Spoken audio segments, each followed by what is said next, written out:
Vous écoutez un podcast cinéma du Centre des Arts d'Enghien-les-Bains. Qui est en même temps extrêmement facile à comprendre, mais d'une construction qui est finalement très savante. C'est-à-dire, on vous raconte une histoire en vous éliminant toute la possibilité de suivre en continuité l'histoire. Donc, à ce moment-là, vous n'avez que des fragments de choses qui peu à peu s'associent et donc peu à peu permettent de comprendre non pas l'action, puisque l'action est simple. L'action, c'est qu'est-ce que vivre? C'est pas compliqué. Est-ce qu'on vit dans une société? Est-ce qu'on accepte le mode d'une société où le rapport à l'autre n'est fait que d'une totale violence? Ou est-ce qu'on pourrait rêver une vie où il y aurait quand même l'amour, la poésie, l'art, la nature, enfin, la beauté. Donc, et le film ne parle que de ça, en fait. Et ne travaille que sur ça. Alors, avec, évidemment, aussi l'idée du cinéaste, qui est en même temps peintre, et dont les peintures sont ce que vous voyez sur l'écran. Donc, il y a aussi une sorte de confession d'un artiste qui à la fois se montre sous l'aspect aussi par lequel il est connu, en tous les cas, en tant que cinéaste, c'est-à-dire film, film policier, c'est un peu occidental, c'est-à-dire les films de Yakuza, donc les films de la pègre, etc., les films de gangsters, de violence, mais aussi l'autre face qui est ici très présente et en même temps parfaitement gommée, qui est celle du comique, car donc, Kitano, dont a commencé par être un comique, mais pas très connu au Japon, qui a été une immense célébrité au Japon, qui est en particulier à la télévision, etc., qui avait comme nom de comique celui qui le conserve apparemment, qui est Beat, alors que son vrai nom c'est Kitano. Alors donc Beat, c'est l'acteur, puisqu'il joue lui-même le rôle, et Kitano, c'est le metteur en scène, mais c'est la même personne. Bon. Donc, il a fait donc carrière au départ en tant que comique, donc, je répète, immensément célèbre. Oshima qui lui propose un rôle dans Furio, justement un rôle très étrange puisque c'est le rôle d'un gardien de prisonnier. Qui sera condamné à la fin à mort, à la fin de Furio. Oshima donc fait ce film Furio en 60 ans, en 83, c'est de bonne mémoire, 82-83. Le film donc, a une réputation internationale, puisqu'il est joué aussi par David Bowie, donc grande réputation. Et ayant commencé comme ça maintenant comme acteur de cinéma, Kitano s'intéresse en fait à la mise en scène et donc devient metteur en scène et est aujourd'hui certainement le plus grand cinéaste japonais vivant, puisque Oshima vient de mourir il y a même pas 15 jours. Yoshida, je parle de la dernière génération, celle des années 60, c'est-à-dire les trois grands, Oshima, Yoshida et Imamura. Et ces trois-là, sont maintenant en fin de parcours. Je ne pense pas dire qu'il. Donc Oshima vient de mourir, Yoshida ne fera plus de films, et je pense que Imamura non plus. Donc en fait, il est le grand cinéaste japonais d'aujourd'hui. Alors juste encore quelques mots pour resituer les choses.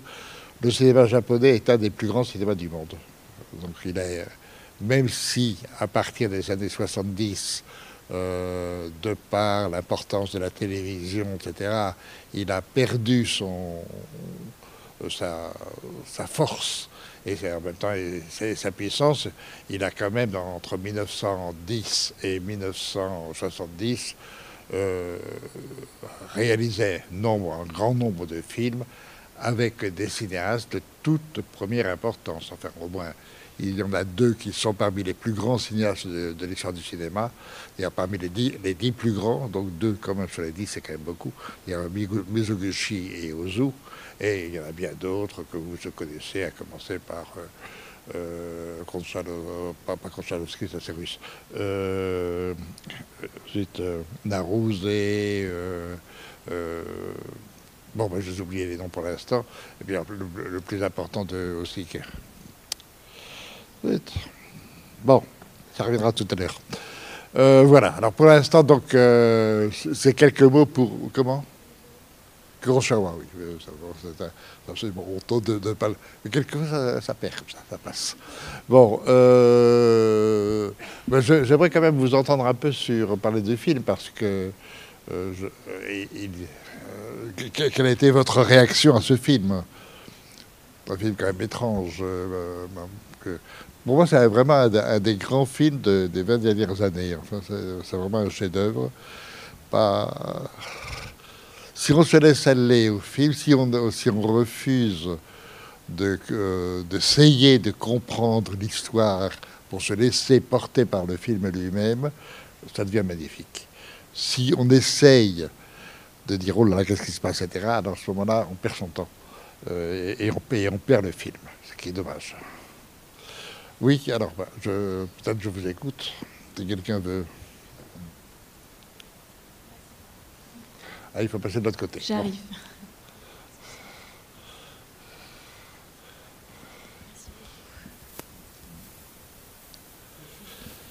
Bonjour. Au-delà du film, du scénario, c'est le Japon lui-même qui est représenté et c'est toute la symbolique du Japon qui est dedans. Ah, mais bien sûr. De toute façon, d'abord, c'est Tokyo, premier point. Voilà.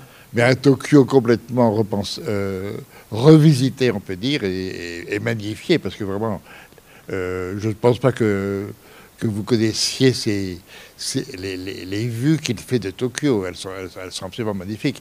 Le lien, d'ailleurs, qui est très, très japonais, puisque vous le dites, le lien à la mer est extrêmement présent. C'est finalement, Tokyo n'existe pas sans la mer dans le film.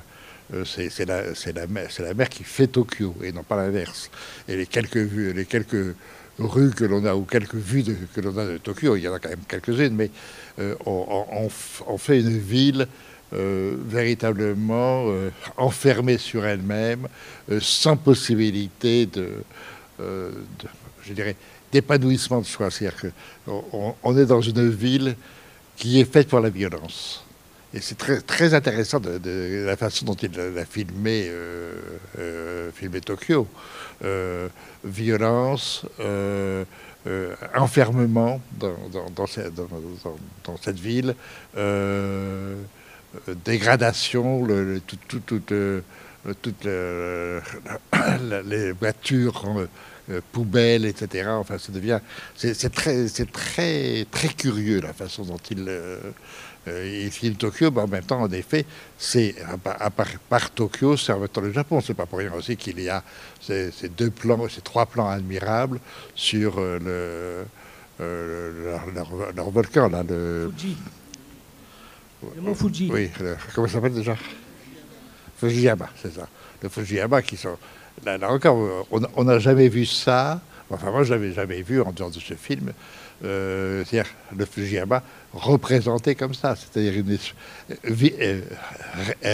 photo réelle, mais comme si c'était totalement imaginaire, comme si cette présence-là était à la fois une présence et une absence.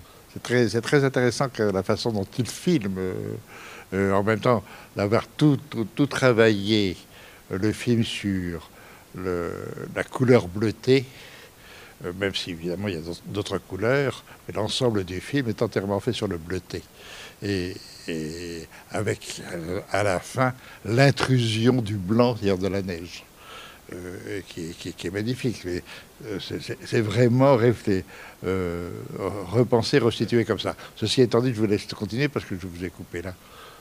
Après, ça m'a fait penser à Nicolas Ray, dans la façon de filmer cette destinée qui est bon, l'au-delà de la mort. Et ça m'a fait penser à Nicolas Ray dans un film qui a joué... Oui, c'est que ce qui fait penser à Nicolas Ray, peut-être, c'est la façon dont Nicolas Ray traitait de la violence. Et l'un et l'autre, alors, de ce point de vue-là, ont un point commun. Et alors, sur deux cultures différentes, parce que la culture de Nicolas Ray, c'est quand même l'américaine. La culture de Kitano, c'est, en effet, comme je l'ai signalé, c'est entièrement japonais. Mais cette violence, en effet, qui vient de l'extérieur et qui est une violence de société, une violence de l'impossibilité d'avoir un rapport normal à l'autre. Enfin, moi, je trouve que, on en parlera après, mais la façon dont les rapports en particulier entre hommes, sont d'une extrême simplicité.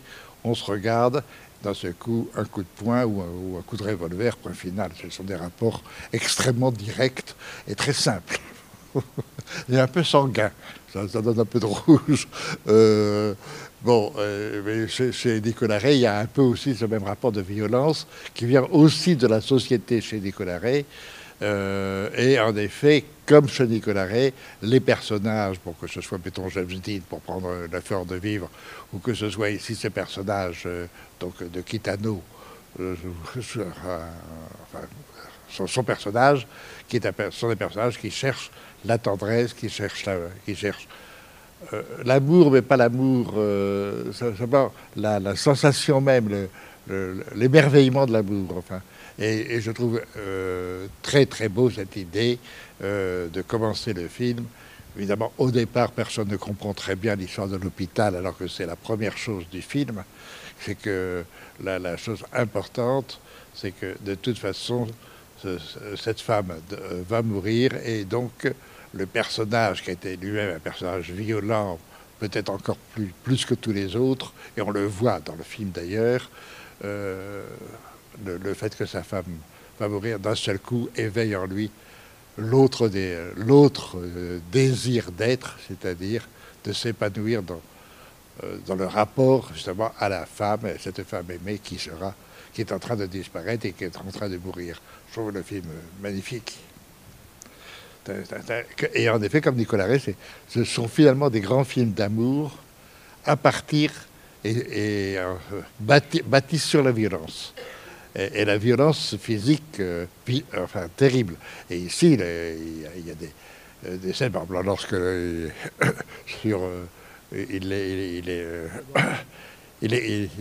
écorne l'œil ou enfin les coups de poing, etc. C'est de violence extraordinaire, mais comme pour faire mieux ressortir le besoin d'un rapport affectif.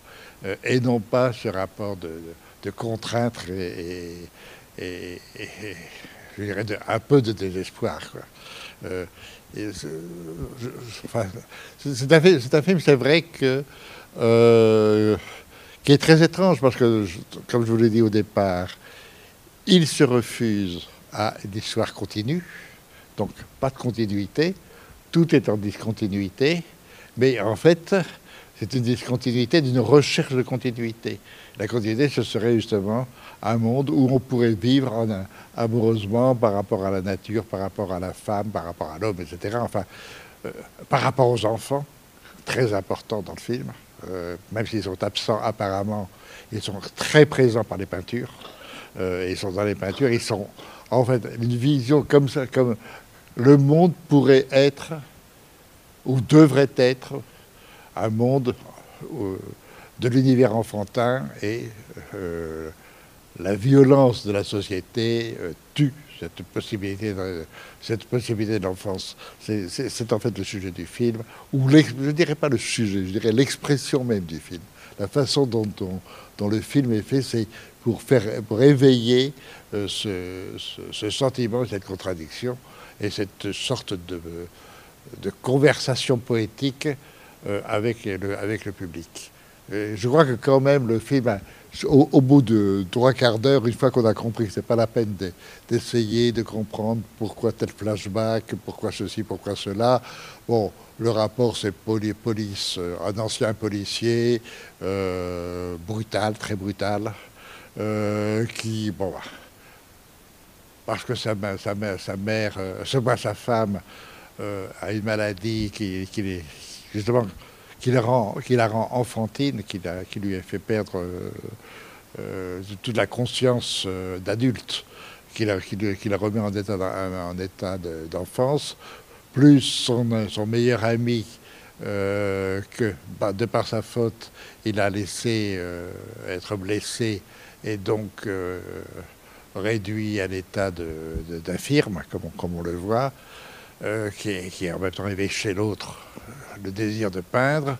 Bref, ce personnage, on comprend ça tout de suite, ne peut que désirer autre chose. Et cette espèce d'évolution du désir, je ne peux pas dire évolution, puisqu'on ne voit pas l'évolution. C'est de plus en plus la présence de ce désir que le monde peut être autre que celui de la violence. Alors, sur le côté japonais, en revanche, ce qu'il met en évidence, c'est justement la vérité du rapport de violence dans la société japonaise. C'est-à-dire que qui ont été au Japon, on s'en rend compte. C'est-à-dire que c'est d'une brutalité qui est quand même très très étonnante. Et cette brutalité, il l'a traduit dans son expression la plus simple, c'est-à-dire le coup de poing ou la destruction de l'autre, quoi. Et c'est cette espèce de monde impossible à vivre et dont on désire échapper pour le vivre autrement et faire un retour à la nature. Enfin, donc par un retour à l'art. C'est un très beau sujet. Qui est, comme toujours chez les grands artistes, en fin de compte, exprimé par l'écriture. C'est le fait même si vous avez fait une continuité, d'abord, et vous embarquez dans, oui, qu'est-ce qu'il fait, pourquoi ceci, où va-t-il, etc. C'est-à-dire toutes les questions traditionnelles de la narration d'un événement en train de se produire. Là, le fait de briser constamment les événements et de les placer comme ça vous donne une... D'abord, c'est extrêmement moderne au point de vue narratif, mais c'est cette écriture-là qui vous donne... Prenons un exemple. Lorsqu'il fait son braquage, enfin, il va faire son braquage, d'un seul coup, vous ne comprenez absolument pas pourquoi. L'écran est complètement...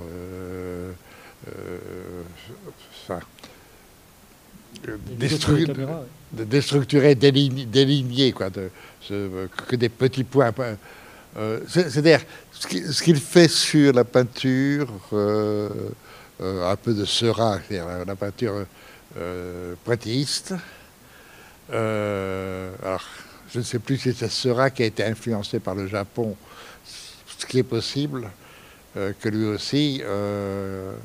ou si c'est les Japonais qui ont repris le côté Seurat, mais il est vrai qu'on a des moments qui sont typiquement Seurat, enfin purement pontillistes. Mais ce qui est travaillé en fait et dans ce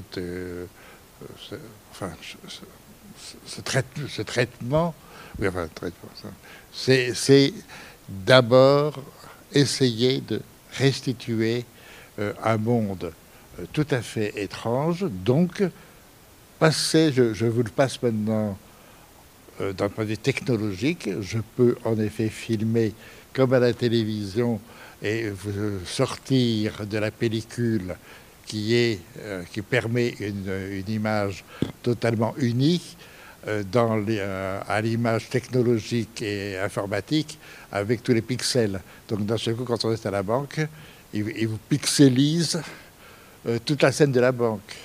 Et ça devient très extraordinaire, puisqu'en fin de compte, cette scène de la banque, avec un braquage, une douceur le plus beau braquage de douceur qu'on ait jamais vu. Il arrive, il met juste la police, un revolver sur le manteau. A fait la fille, A fait l'autre fille, et puis elle va chercher l'argent, etc. Elle revient. C'est magnifique, quoi. Tout le monde fera un braquage comme ça tous les jours.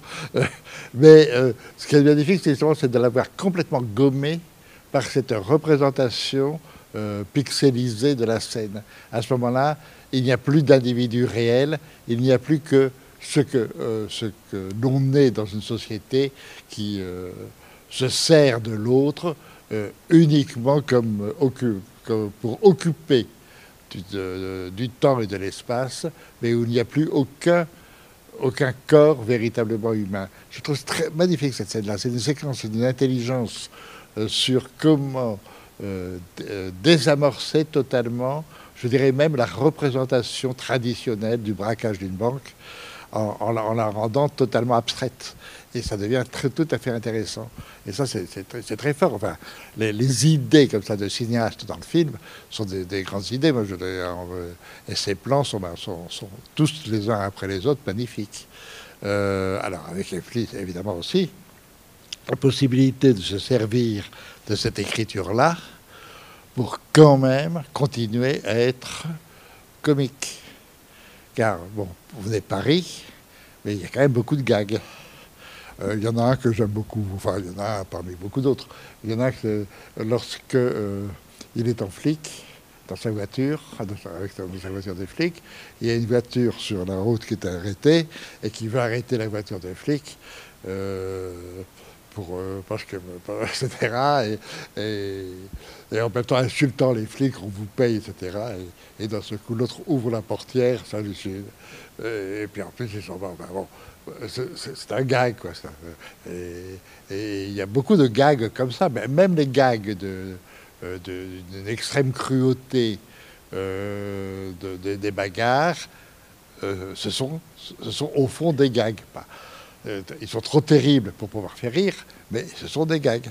Il y en a un, par exemple, aussi à la fin, lorsque les trois yakuzi ou yakuza, enfin je ne sais pas si on dit yakuzi ou pas, mais sur la plage, bon, les deux qui se font immédiatement reçoivent des coups de poing, et le troisième qui se cache, et dans ce coup il se lève, et là c'est fait en gag, quoi. Il lui met les balles dans les dents, et il lui donne un coup de poing. Bon. C'est pas tendre. Mais c'est quand même très drôle. Sur l'idée, c'est drôle. Il y a beaucoup de gags comme ça. On voit bien que c'est quand même un grand comique et il le joue. Et ce qui est magnifique, c'est qu'il le joue très, très neutre. Il y a, et Kitano a comment ça s'appelle, des tics. Donc il ne peut pas s'empêcher d'avoir des tics en tant qu'acteur, forcément. Et il réussit quand même ici presque à gommer les tics.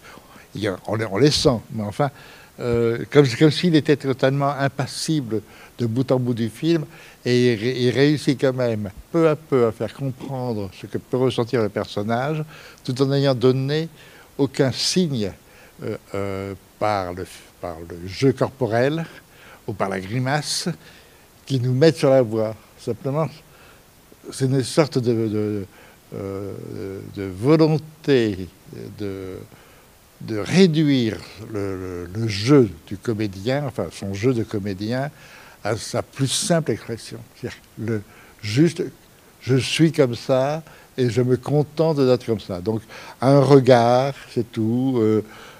Justement un petit tic, parce qu'il n'a pas pu y échapper, il n'a pas pu s'en empêcher, et puis ça suffit. Et quand on regarde son personnage, alors que dans d'autres films, on le sent quand même plus acteur. Là, je pense que dans la volonté de dire, bon, je serai acteur de ce... Mais c'est pas l'acteur qui compte, c'est... Au-delà de l'acteur, c'est le personnage, et au-delà du personnage, c'est au fond... la pensée des sentiments qui doivent être enfin, que je veux exprimer, c'est ça son travail. Et c'est un travail, quand on regarde le film, surtout à la deuxième ou troisième vision, c'est assez stupéfiant. Alors, ceux qui ont vu le film, qui voient le film pour la deuxième ou troisième fois, vous avez pu le remarquer, je pense. Bon, je n'ai pas d'autres réactions. Oui, alors attendez. Voilà, il y a deux personnes. Allez-y, puis après vous. Merci bien. Ce qui est aussi extraordinaire, c'est le fait que quand même Kitano est aussi un des plus grands producteurs d'émissions de télévision comiques Oui, c'est ça. populaires au Japon. Et qu'il aurait, si on faisait une image un peu, ce serait entre le Kolaro et le Shaba japonais, avec une très très grande popularité. Et avec tout le business qui va avec, bien entendu. Ah oui, mais et d'arriver à faire ses œuvres derrière et d'être peintre et à la fois cinéaste avec toute cette sensibilité-là, c'est ah oui, non, mais c'était un grand bonhomme, Voilà. Et c'est vrai que en même temps, là, il prend un risque parce que le film a eu du succès en Occident, mais je ne sais pas du tout, mais je crois qu'il n'a pas eu un grand succès au Japon, parce qu'il était un peu trop abstrait, en fait. Bon, il a eu d'autres films qui ont bien marché, mais celui-là, c'est tellement quintessentiel que, bon... Alors, il a une personnalité très forte. Ma question, c'est est-ce qu'il y a aujourd'hui, derrière lui ou avec lui, d'autres cinéastes japonais qui émergent? Oui, il y en a quelques-uns, bien sûr, mais pour l'instant, aucun qui sera de ce niveau-là. Il y en a des bons, oui, mais pas encore à ce niveau-là. Lui, appartient au plus grand enfin, à la famille des plus grands cinéastes japonais. Et je répète, il y en a vraiment une bonne vingtaine. Hein, une bonne vingtaine de grands cinéastes. Et de très très grands, il y en a au moins deux. Je ne pense pas qu'en France, on ait autant de grands cinéastes que au Japon. Bon, en même temps, on a quand même des très bons, c'est pas le problème. Mais à ce niveau-là, on a par exemple un film comme ça, après tout, on pourrait le faire en France. Il n'y a pas de raison. On le ferait autrement, mais on aurait pu le faire. La recherche d'écriture, la modernité, etc. Il n'y a aucune raison qu'on ne le fasse pas. Et on ne le fait pas. Il n'y a pas ça. De toute façon, actuellement, on est en train d'assister à de plus en plus, non pas une domination, ça c'est un peu excessif, mais à c'est le cinéma asiatique qui est actuellement, à mon avis, le plus intéressant. C'est là où se joue plus de choses. Pour le cinéma, hein, je ne parle pas pour... mais en Corée, en Chine, en Thaïlande. Ben, je n'ai pas passé un film thaïlandais ici, non? C'est pas ici, c'est à Nice. Bon. Mais il y a vraiment un cinéma asiatique qui devient très, très important dans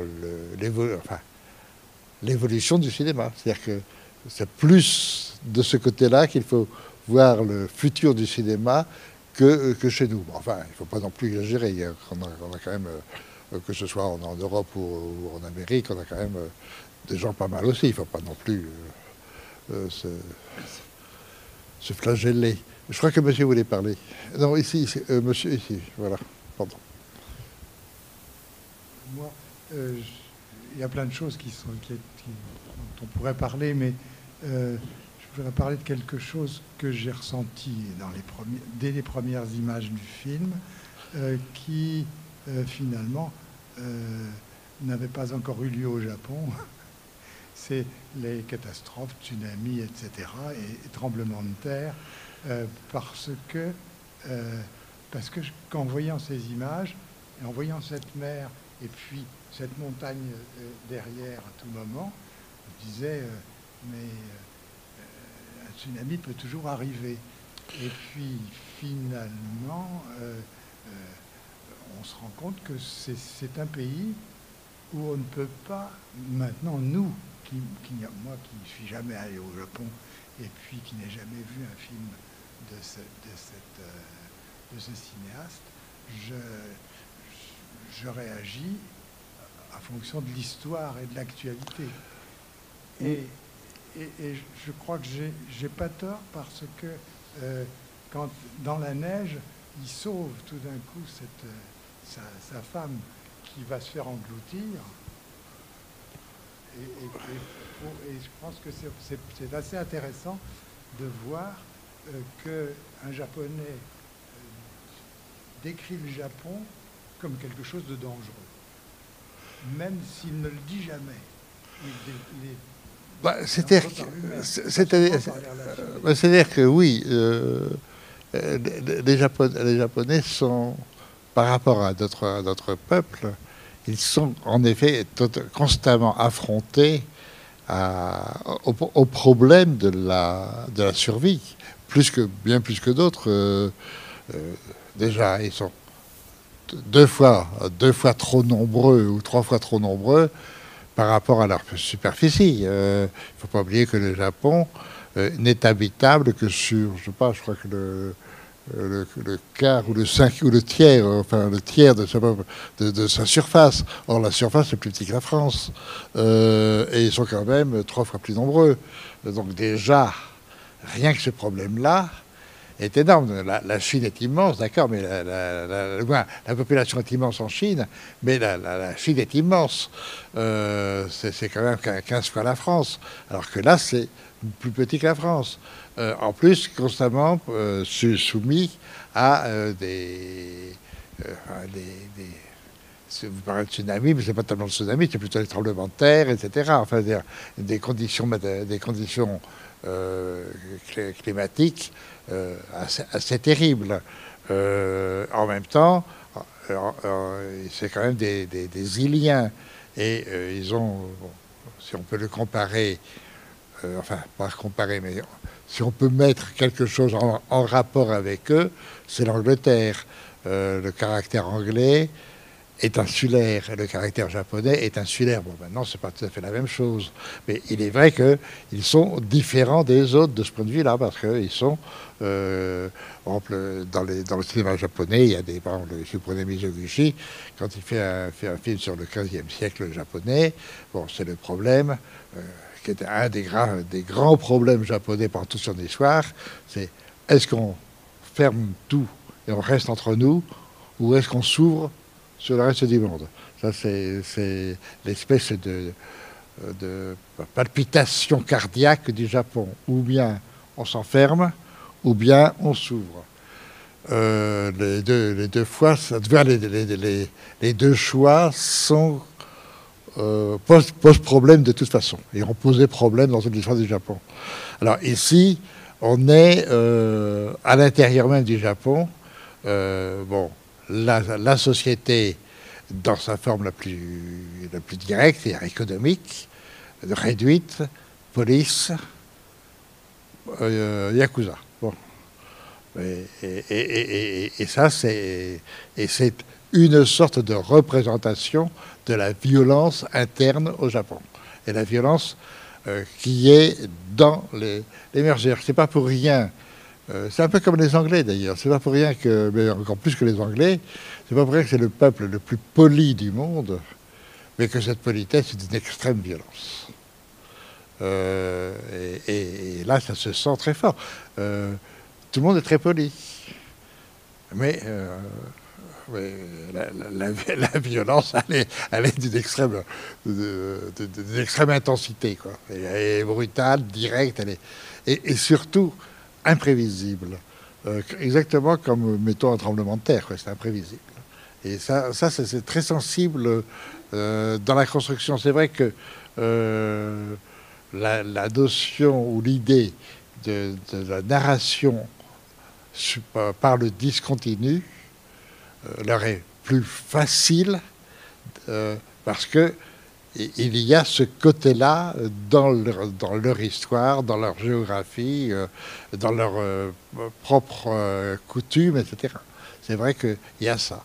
Et donc, pour ça, le monsieur est parti là tout à l'heure, mais il disait que ça renvoyait au Japon. Oui, ça renvoie au Japon, c'est évident. En Chine, vous ne pouvez pas faire ce film-là.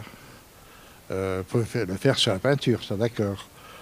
Bon, je trouve très beau aussi ça, sur cette idée, alors sur la peinture, cette idée évidemment de l'importance, puisqu'on est au Japon, de la fleur pour le Japon, du floral pour le japonais, c'est capital, c'est fonctionnel. Et comment, d'un seul coup, cette espèce de métamorphose de la fleur en animal ou en humain, et cette espèce de métamorphose qui est proposée, comme si, là encore, on est quand même dans une logique d'un imaginaire fondé par une religion qui est justement sur la transmutation. Donc on peut être animal, on peut être végétal, on peut être... Et c'est très, très, très sensible, cette représentation-là. Et c'est vrai que ça devient magnifique. Bon, par exemple, le feu d'artifice qui devient aussi un soleil, qui devient une lune, enfin bon...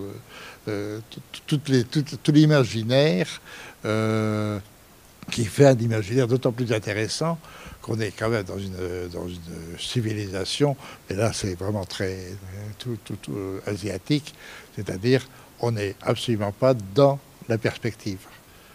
Et ici c'est très beau parce qu'il n'y a aucun tableau où il y a même une idée de perspective n'est même pas prononcée, n'est même pas agencée. Vous n'avez aucune perspective.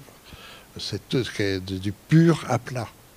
Et ça devient tout à fait passionnant. Bon, c'est exact. Voilà, je ne sais pas si vous avez... Oui, pardon, madame derrière. Vous pouvez dire quelques mots par rapport à la représentation des Yakuza, parce que dans d'autres films, en général, ils sont montrés comme étant hyper puissants, hyper malins, enfin, c'est presque une apologie des Yakuza. Et là, ils ont vraiment un rôle. Enfin, on a l'impression qu'ils ont vraiment 2 neurones. Et je voulais savoir si dans les autres films de Kitano, il avait cette même vision. Non, il les reprend plus d'un point de vue plus réaliste que dans ce film. Mais dans ce film, c'est complètement abstrait. Et le côté comique est là aussi. C'est-à-dire que d'un seul coup, les Yakuza, ils sont là pour faire rire.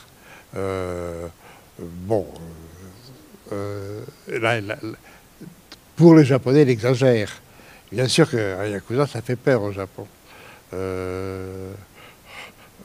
Si je prends, j'ai pas eu peur, mais enfin, si je prends mon cas, quand j'étais au Japon, j'étais dans une voiture, ou dans un taxi, je sais plus quoi, et d'un seul coup, je sais pas, le taxi a klaxonné, et la voiture devant s'est arrêtée, et est sorti un Yakuza.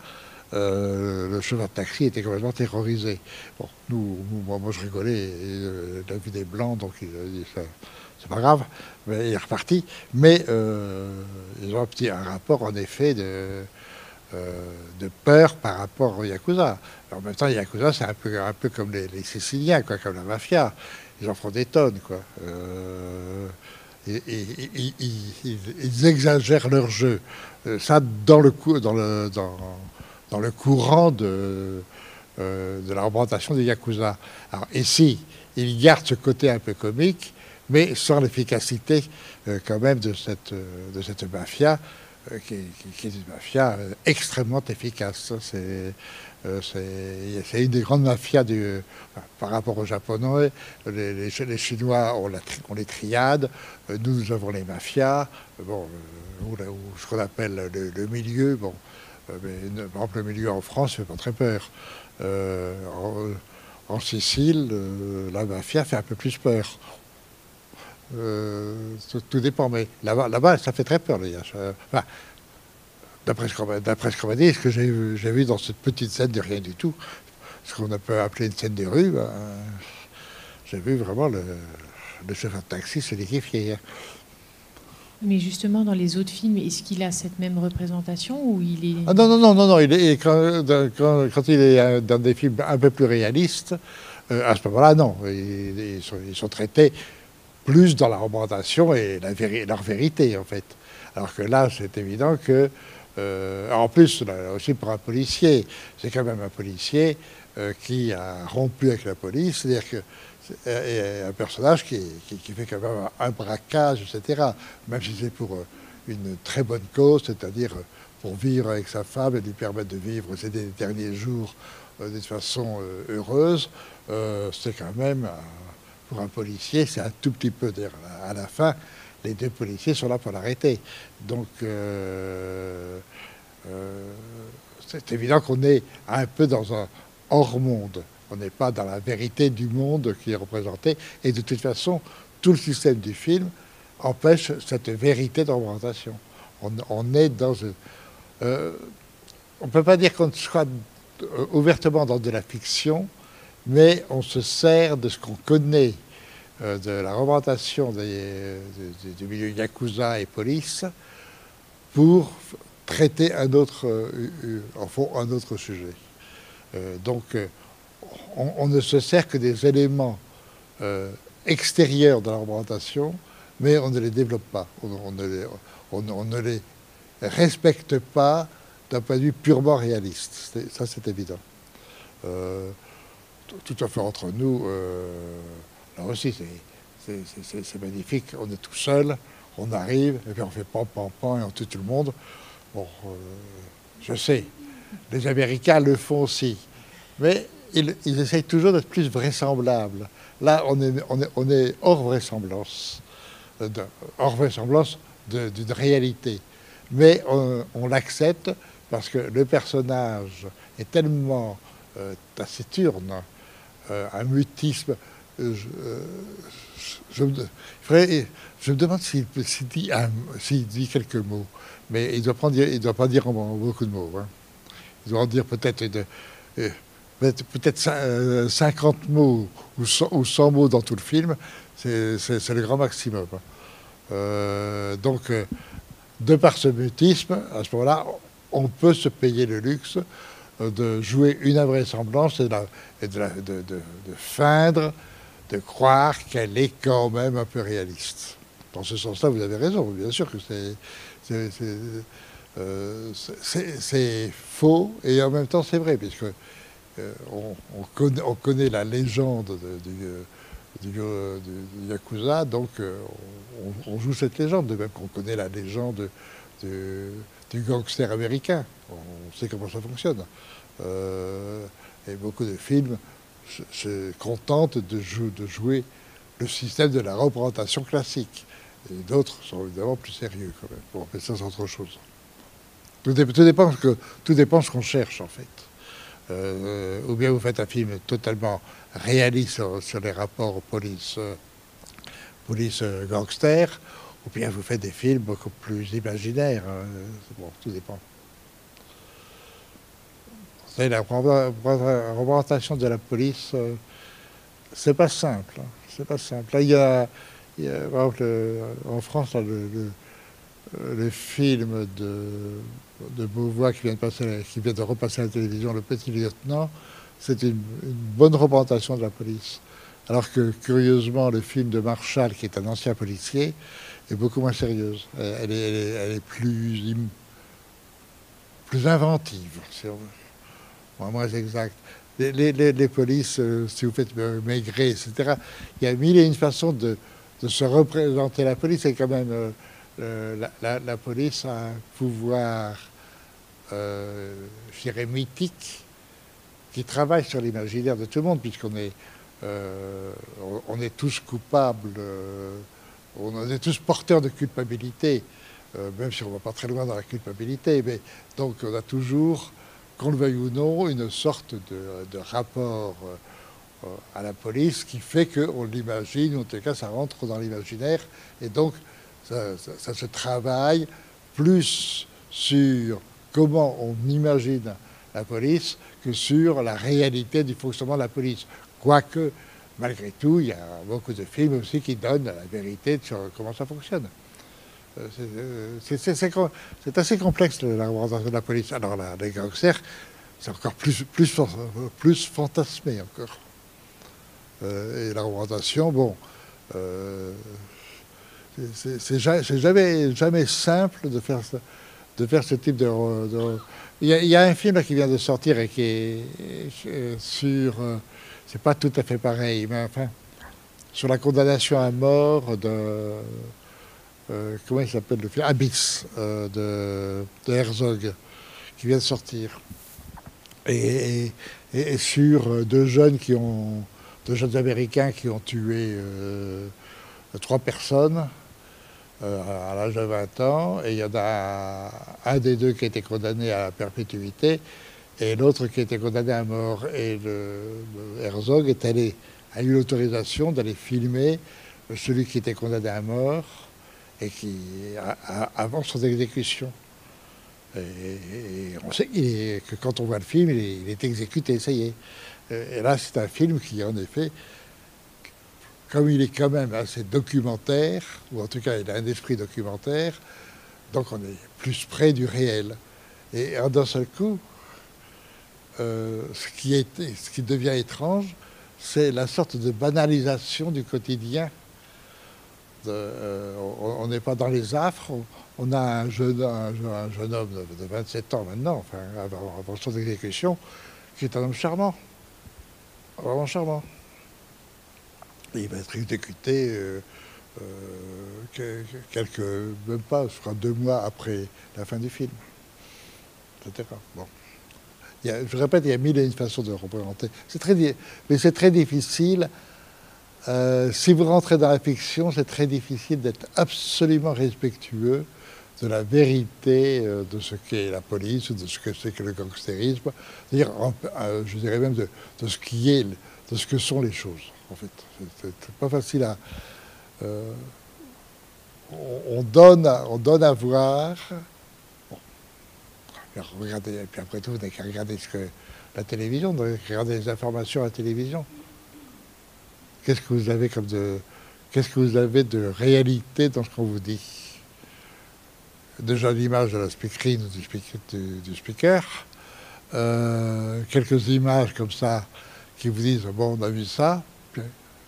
Qu'est-ce que vous savez? Qu'est-ce que vous savez du Mali, par exemple? La guerre du Mali, qu'est-ce que vous en savez? Vous avez vu des images. Bon, vous avez vu une représentation.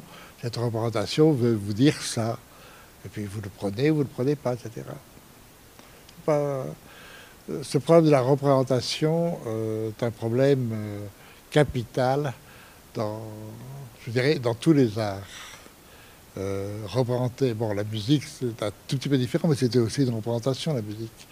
La peinture, etc., c'est la littérature, comment on représente. Et il faut faire le choix, enfin,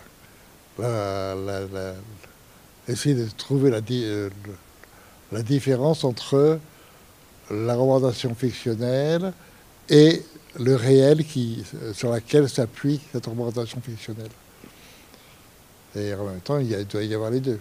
On peut pas y échapper.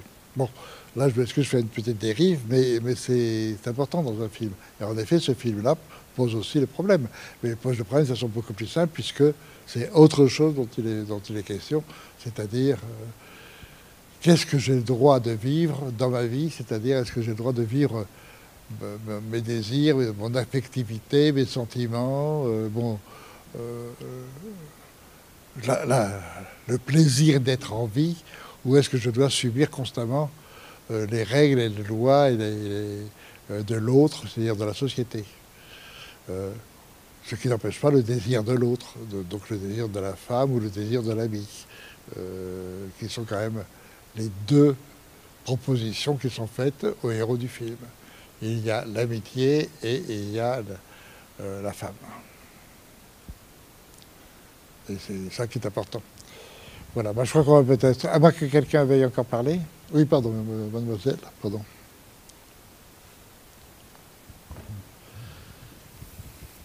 Oui, bonsoir. Voilà, je me posais une question par rapport à la narration et au côté Japon, parce que j'ai reconnu beaucoup de choses qui sont propres au manga, dans le côté caricatural, de raconter l'histoire, la succession des plans, ce genre de choses, et aussi le côté très muet. Très muet. Ah oui, mais ça, non, mais côté... Oui. Et l'autre chose aussi, moi, enfin, en tout cas que j'ai ressenti, c'est aussi le souhait de se mettre dans une tradition, de s'inscrire dans une tradition par rapport au Ronin. Oh. Donc, au Ronin, le samouraï déchu, celui qui revient, qui va sauver, qui va essayer de venger la mémoire de ceux qui ont été assassinés, on va dire, de façon... Mais pas dans le film, là. Je sais pas, moi, entre guillemets, à un moment donné, il a été faillible, et c'est un petit peu cette idée de vengeance. Il va, enfin, à la fois pour essayer peut-être de rattraper ses bouts. Enfin, moi, je l'ai vu comme ça. Moi, je l'ai vu un petit peu comme si tous ces bouts de vie brisés parce qu'il avait été, à un moment donné, tiraillé entre sa femme et le fait que ses coéquipiers sont blessés, et ainsi de suite. Parce que, voilà, comme si tout d'un coup, un peu en héros salutaire vengeur, il va revenir et essayer de rétablir une espèce d'unité en dépouillant les Yakuza et en rétribuant au fur et à mesure chacun pour essayer de compenser. Oui, il n'a pas le temps de travailler ça. Il le donne. Mais il n'a pas le temps de le travailler. C'est pas son intérêt. Son intérêt, c'est d'un seul coup la prise de conscience ou la prise d'affect d'une position dans le monde qui devient insoutenable parce que ce monde n'est que violence et a détruit tout ce qui est de l'ordre de l'affectivité. Regardez le début du film. Vous savez, regardez toujours les débuts de film. J'ai raté le début. Comment ? J'ai raté les 3 premières minutes. J'ai raté les 3 premières minutes, voilà. Oui, mais justement, dans les 3 premières minutes, vous avez ça. Vous avez notre personnage avec 2 autres. Et il y a deux jeunes qui sont en train de jouer à la balle. À la balle de... je sais pas quoi. Au baseball, ouais, ça j'ai vu. Je sais pas comment ça s'appelle. Et ensuite, le personnage de notre héros dit bon, c'est pas grave, et ne laisse qu'une personne, donc son copain, en garde. En même temps, les jeunes qui veulent s'amuser, ils renvoient la balle parce que moi je suis policier, etc. Bon, on ne joue pas, ils restent comme des ronds de flanc, les pauvres. Et de par la faute du policier, son copain n'est pas tué, mais en tout cas est abattu et se deviendra infirme. Bon, voilà le début du film. Bon, là, c'est-à-dire, c'est quand même un policier qui, par excès de violence qu'il porte en lui, a commis une faute. Et cette faute est justement la prise de conscience. Enfin, cette faute va amener à la prise de conscience d'une part la femme qui est en train, qui n'a aucune chance, et par rapport au copain qu'il a sacrifié de par sa faute. Voilà le début du film. C'est pour ça que moi je le rapprochais du Ronin, parce qu'il y a ce côté. Et c'est pour ça que je le rapprochais du Ronin, parce que c'est le samouraï. Un Ronin, R-O-N-I-N. Ah, oui, un Ronin. C'est-à-dire donc un Ronin, c'est en effet un. D'autant plus qu'il a démissionné de la police. Donc après, il n'a plus d'allégeance à rendre à qui que ce soit. Oui, c'est possible qu'il joue là-dessus, mais je ne pense pas qu'on en ait besoin réellement. Qu'il se soit appuyé sur cette idée-là, c'est possible. Bon, après tout, en effet, pour les Japonais, le samouraï, c'est ce qu'a été pour nous le chevalier du Moyen-Âge, c'est-à-dire la chevalerie. Bien sûr que ça résiste encore aujourd'hui. La thématique chevaleresque, même si elle se perdure encore. Bien sûr, nos imaginaires sont marqués par ça, c'est évident. Bon, mais enfin, pour moi, c'est pas direct. Enfin, que ce soit, ça ne me dérange pas qu'on le dise, parce qu'en effet, il n'y a aucune raison que ce soit faux. Donc, il n'y a pas. Enfin voilà. Bien, ben, je crois que... oui. Ben, merci. Je vous en prie.